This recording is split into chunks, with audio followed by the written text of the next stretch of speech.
Og nu skal vi have dekanteret væsken fra bundfaldet, og så bemærker man, at man har bundfaldet op af siden af røret inde i hånden, og så hælder man i en rolig bevægelse væsken ud af centrifugeglasset. Nu har vi de samlede supernatanter for fældningerne her, og der er 8 ml af de samlede supernatanter, og dertil skal der tilsættes iskoldt etanol, det dobbelte volumen, og det vil så sige 2 gange 8, det er 16 ml. Og det tilsætter vi stille og roligt, og med en omrøring med spatlen. Og så kan I se, her allerede nu, så kommer der noget bundfaldt udfældning her, og det er det rene glykogen, der fælder ud her, hvor vi udnytter nogle af de fysisk-kemiske egenskaber.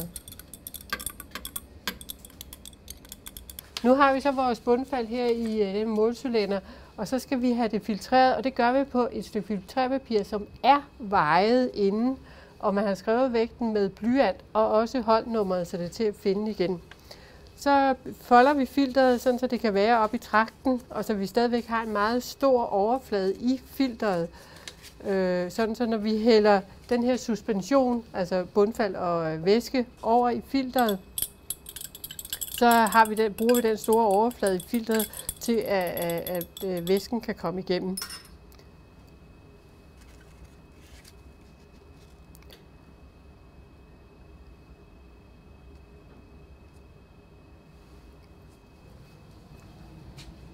Så nu er al væsken kommet igennem filtrerpapiret, så det vi har tilbage, det er et vådt stykke filtrerpapir med vores bundfald her. Så nu bliver filtrerpapiret foldet ud, igen for at have en stor overflade, og så lægger vi det i et stinkskab til tørring.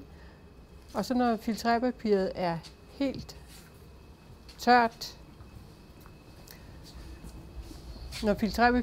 tørt, så kan vi veje det igen.